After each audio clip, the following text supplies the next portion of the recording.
Hi friends, welcome to my channel. First time ನನ್ನ channel ನೋಡ್ತಾ ಇದ್ರೆ ಸಬ್ಸ್ಕ್ರೈಬ್ ಮಾಡ್ಕೊಳ್ಳಿ ಫ್ರೆಂಡ್ಸ್. ಈ ವಿಡಿಯೋ ಇಷ್ಟ ಆದರೆ ಒಂದು ಲೈಕ್.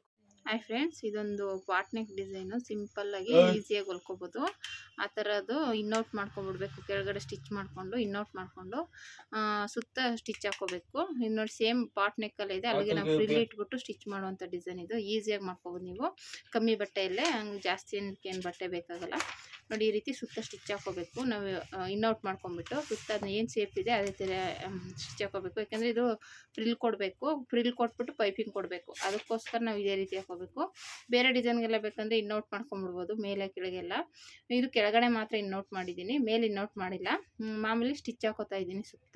ಸುತ್ತ ಸ್ಟಿಚ್ ಹಾಕ್ಕೊಂಡು ಮಾಮೂಲಿ ಪಾರ್ಟ್ ಶೇಪಲ್ಲಿ ಏನಿದೆ ಅದು ಅಷ್ಟೇ ಸುತ್ತ ಎಲ್ಲದಕ್ಕೂ ಸ್ಟಿಚ್ ಹಾಕ್ಕೊಂಡು ಪಿನ್ನ ತೆಗೆದುಬಿಟ್ಟು ಕಟ್ ಮಾಡ್ಕೋಬೇಕು. ಬಟ್ಟೆ ಎಕ್ಸ್ಟ್ರಾ ಬಟ್ಟೆ ಏನಿದೆ ಅದನ್ನು ಕಟ್ ಮಾಡಿಬಿಟ್ಟು ಈಗ ನಾವು ಪೀಸ್ ಒಂದು 2 ಇಂಚ್ಗೆ ಪೀಸ್ ಕಟ್ ಮಾಡ್ಕೋಬೇಕು.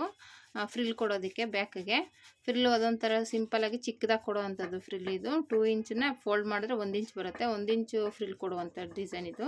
ಇವಾಗ ದೊಡ್ಡದಾಗೂ ಕೊಡ್ಬೋದು, ನಾನು ಚಿಕ್ಕದಾಗಿ ಕೊಡ್ತಾಯಿದ್ದೀನಿ. ಒಂದೇ 1 ಇಂಚಿಗೆ ನಾವು ಫೋಲ್ಡ್ ಮಾಡಿ ಸ್ಟಿಚ್ ಮಾಡಿದಾಗ ಅದು 1 ಇಂಚ್ ಬರುತ್ತೆ ಇದು ಫ್ರಿಲ್ಲು.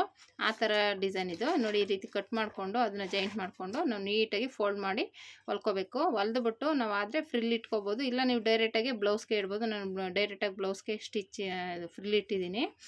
ಹಂಗಾಗಿ ನೀವು ಬೇಕಾದರೆ ನಿಮ್ಗೆ ಆಗುತ್ತೆ ಅಂದರೆ ಬೇರೆ ಸಪ್ರೇಟಾಗಿ ಅದರಲ್ಲೇ ಇಡ್ಬೋದು, ಇಲ್ಲ ಬೇರೆ ಸಪ್ರೇಟಾಗಿ ಸ್ಟಿಚ್ ಮಾಡ್ಕೊಂಬಿಡಿ. ಫಸ್ಟು ಹಿಂಗೆ ಸ್ಟಿಚ್ ಹಾಕ್ಕೊಂಬಿಟ್ಟು ನೀಟಾಗಿ ಸಣ್ಣದಾಗಿ ಒಂದು ಪಿನ್ ತೊಗೊಂಬಿಟ್ಟು ಫ್ರಿಲ್ ಇಟ್ಕೊಂಬಿಡಿ.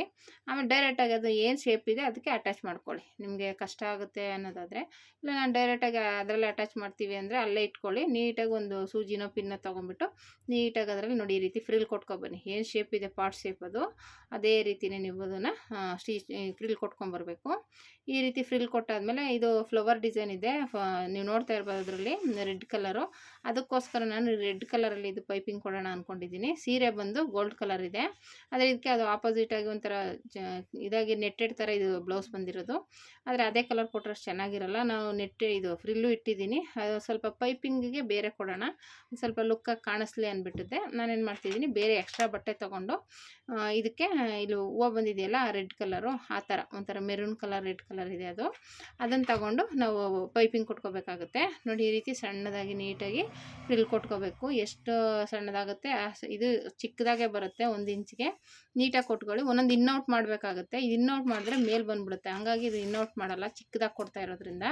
ದೊಡ್ಡದಾಗಾದರೆ ಇನ್ನೌಟ್ ಮಾಡಿಕೊಂಡ್ರೆ ತಿರುಗಿಸಿದಾಗ ಸ್ವಲ್ಪ ಸರಿ ಹೋಗುತ್ತೆ. ಆದರೆ ಚಿಕ್ಕದಾಗಿ ಕೊಡೋದ್ರಿಂದ ಇದು ಇನ್ನೌಟ್ ಮಾಡಿದ್ರೆ ಅಷ್ಟು ಚೆನ್ನಾಗಿ ಕಾಣಿಸಲ್ಲ.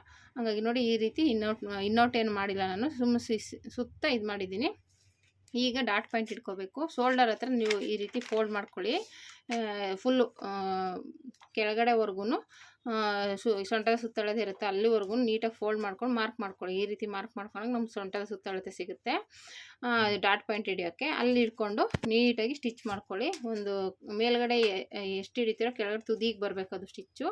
ಆ ರೀತಿ ಡಾಟ್ ಪಾಯಿಂಟ್ ಹಿಡ್ಕೊಬೋದು, ಈಸಿಯಾಗಿ ಹಿಡಿಬೋದು. ಆ ಥರ ಇವಾಗ ಟೇಪಲ್ಲಿ ಅಳತೆ ಮಾಡ್ತೀನಿ ಅಂದರೆ ಅದರಲ್ಲಿ ಅಳತೆ ಮಾಡ್ಕೋಬೋದು. ಇಲ್ಲ ಇವಾಗ ನಾನು ಮಾಮೂಲಿ ಹಂಗೆ ತೋರಿಸಿದ್ನಲ್ಲ, ಕರೆಕ್ಟಾಗಿ ಶೋಲ್ಡರ್ ಪಟ್ಟಿ ಎಲ್ಲಿ ಫೋಲ್ಡ್ ಮಾಡ್ತೀವಿ ಅಲ್ಲಿಗೆ ಬರಬೇಕು ಅದು ಸ್ಟಿಚ್ಚು. ಆ ರೀತಿ ಸ್ಟಿಚ್ ಮಾಡ್ಕೋಬೇಕು. ಈಗ ನೋಡಿ, ನಾನು ಆಲ್ರೆಡಿ ಒಂದು ಪಟ್ಟಿ ತೊಗೊಂಡಿದ್ದೀನಿ ರೆಡ್ ಕಲರಲ್ಲಿ. ಎಕ್ಸ್ಟ್ರಾ ಅದು ಕಟ್ ಮಾಡಿ ಇದು ಮಾಡ್ಕೊಂಡಿದ್ದೀನಿ, ಜಾಯಿಂಟ್ ಮಾಡಿಕೊಂಡು. ಇವಾಗ ಡೈರೆಕ್ಟಾಗಿ ಇದಕ್ಕೆ ಸ್ಟಿಚ್ ಮಾಡ್ಕೋಬೇಕು ನಿಧಾನಕ್ಕೆ. ಏನು ಶೇಪ್ ಇದೆ, ಶೇಪ್ ಇರೋದ್ರಿಂದ ನೀಟಾಗಿ ಆ ಶೇಪಲ್ಲೇ ಇದು ಸ್ಟಿಚ್ ಮಾಡ್ಕೋಬೇಕಾಗುತ್ತೆ. ಒಂದು ಸ್ವಲ್ಪ ಆ ಕಡೆ ಈ ಕಡೆ ಆದ್ರೂ ಶೇಪ್ ಚೇಂಜ್ ಆಗಿಬಿಡುತ್ತೆ. ಅದಕ್ಕೋಸ್ಕರ ನೀವು ನೀಟಾಗಿ ಆ ಶೇಪ್ ಏನಿದೆ, ನಾವು ಇವಾಗ ಇದು ಫ್ರಿಲ್ ಕೊಟ್ಟಿದ್ದೀವಲ್ಲ ಮಾರ್ಜಿನ್ನು, ಅದೇ ಮಾರ್ಜಿನ್ಗೆ ಇದು ಸ್ಟಿಚ್ ಮಾಡ್ಕೋಬೇಕು. ಸ್ವಲ್ಪ ಆ ಕಡೆ ಈ ಕಡೆ ಆಗಬಾರ್ದು, ಯಾಕೆ ಫ್ರಿಲ್ ಇಟ್ಟಿರ್ತೀವಲ್ಲ, ಹಾಗಾಗಿ ಆ ಕಡೆ ಈ ಕಡೆ ಆದರೆ ಫ್ರಿಲ್ಲು ನಾವು ಪೈಪಿಂಗ್ ಫೋಲ್ಡ್ ಮಾಡಿದಾಗ ಅದು ನೀಟಾಗಿ ಕಾಣಿಸಲ್ಲ. ಹಂಗಾಗಿ ನೀಟಾಗಿ ನಾವು ಏನು ಫ್ರಿಲ್ ಇಟ್ಟಿರ್ತೀವಿ ಆ ಬಟ್ಟೆ ಕರೆಕ್ಟಾಗಿ ಒಂದು ಮಾರ್ಜಿನಲ್ಲಿ ಇಟ್ಟಿರ್ತೀವಿ, ಅದಕ್ಕೆ ಕರೆಕ್ಟಾಗಿ ಪೈಪಿಂಗ್ ಕೊಟ್ಕೊಳ್ಳಿ. ಆವಾಗ ನೀಟಾಗಿ ಬರುತ್ತೆ. ಇದು ಆಪೋಸಿಟ್ ಕಲರ್ ಪೈಪಿಂಗ್ ಕೊಟ್ಟಂಗೆ ಹೋಗುತ್ತೆ, ಡಿಸೈನಾಗಿ ಕಾಣಿಸುತ್ತೆ ಅಂತ ಅಷ್ಟೇ ಇದು. ಇಲ್ಲಾಂದರೆ ಬೇಕಂದರೆ ಅದೇ ಕಲರಲ್ಲೂ ಕೊಡ್ಬೋದು, ಇಲ್ಲ ಇನ್ನೌಟ್ ಮಾಡ್ಕೊಂಡು ಮಾಡ್ಬೋದು. ನಾನು ಹೇಳಿದ್ನಲ್ಲ, ಇದು ಇದು ಚಿಕ್ಕದಾಗಿ ಬರೋದ್ರಿಂದ ಆ ರೀತಿ ನಾನು ಫ್ರಿಲ್ ಚಿಕ್ಕದಾಗಿ ಬರೋದ್ರಿಂದ ಈ ರೀತಿ ಮಾಡಿರೋದು. ಆಮೇಲೆ ಇದು ಈ ಥರ ನ್ಯಾಚ್ ಹಾಕ್ಕೊಳ್ಳಿ. ಫ್ರಿಲ್ಲೆಲ್ಲ ಹಿಡ್ದಿರ್ತೀವಿ, ನಿಧಾನಕ್ಕೆ ನ್ಯಾಚ್ ಹಾಕ್ಕೊಳ್ಳಿ. ಯಾಕೆಂದರೆ ಕತ್ರಿ ಶಾರ್ಪ್ ಇದ್ದರೆ ಬಟ್ಟೆ ಕಟ್ಟಾಗೋ ಚಾನ್ಸ್ ಇರುತ್ತೆ. ಅದಕ್ಕೆ ನೋಡಿಕೊಂಡು ನಿಧಾನಕ್ಕೆ ಸುತ್ತ ರೌಂಡ್ ಎಲ್ಲೆಲ್ಲಿರುತ್ತೆ ಎಲ್ಲ ಕಡೆನೂ ನ್ಯಾಚ್ ಹಾಕ್ಕೋಬೇಕು. ಇಲ್ಲಾಂದರೆ ಇದು ತಿರುಗಲ್ಲ, ಪಾಟ್ ಶೇಪಲ್ಲಿ ಬೇರೆ ಇರುತ್ತಲ್ಲ. ಹಂಗಾಗಿ ನೀವು ನ್ಯಾಚ್ ಹಾಕ್ಕೊಂಡ್ರೇ ನೀಟಾಗಿ ಬರೋದು, ಇಲ್ಲಾಂದರೆ ನೀಟಾಗಿ ಬರಲ್ಲ. ನೀಟಾಗಿ ಹಿಂಗೆ ನ್ಯಾಚ್ ಹಾಕ್ಕೊಂಬಿಟ್ಟು ಇವಾಗ ನೀಟಾಗಿ ಫೋಲ್ಡ್ ಮಾಡ್ಕೊಳ್ಳಿ. ಫೋಲ್ಡ್ ಮಾಡಿಕೊಂಡು ಪೈಪಿಂಗ್ ಸ್ಟಿಚ್ ಮಾಡ್ಕೋಬೇಕು. ಈ ರೀತಿ ಪೈಪಿಂಗ್ನ ಆರಾಮಾಗಿ, ಇದು ಸ್ವಲ್ಪ ಪಟ್ಟಿ ದೊಡ್ಡದಾಗೆ ಬರುತ್ತೆ, ಯಾಕೆಂದರೆ ಇದು ನಾವು ಫ್ರಿಲ್ ಕೊಟ್ಟಿದ್ದೀವಲ್ಲ ಅದಕ್ಕೋಸ್ಕರ ಸ್ವಲ್ಪ ದಪ್ಪ ಬರುತ್ತೆ, ಪರವಾಗಿಲ್ಲ, ಅದು ಒಂಥರ ಚೆನ್ನಾಗೇ ಕಾಣಿಸುತ್ತೆ. ಹಾಗಾಗಿ ಒಂದು ಸ್ವಲ್ಪ ದಪ್ಪ ಬಂದರೂ ಏನಿಲ್ಲ. ನೀಟಾಗಿ ನೋಡಿ ಈ ರೀತಿ ಬಂದಿದೆ, ಒಂದು ಸ್ವಲ್ಪ ದಪ್ಪ ಬಂದಿದೆ. ಹ್ಯಾಂಡ್ಸ್ಗೂ ನಾನು ಈ ರೀತಿ ಡಿಸೈನ್ ಹೊಲ್ದಿದ್ದೀನಿ ನೋಡಿ, ಇದಕ್ಕೂ ಪೈಪಿಂಗ್ ಕೊಟ್ಟಿದ್ದೀನಿ, ಸೀರೆ ಪೀಸ್ ಎಲ್ಲ ಕೊಟ್ಟು ಈ ರೀತಿಯಾಗಿ ನಾವು ಡಿಸೈನ್ನ ರೆಡಿ ಮಾಡ್ಕೋಬೋದು ಫ್ರೆಂಡ್ಸ್. ಪಾಟ್ ನೆಕ್ಕು ಹ್ಯಾಂಡ್ಸು ಬಂದು ಡಿಸೈನಾಗಿ ಸ್ಟಿಚ್ ಮಾಡಿದ್ದೀನಿ. Thank you for watching friends.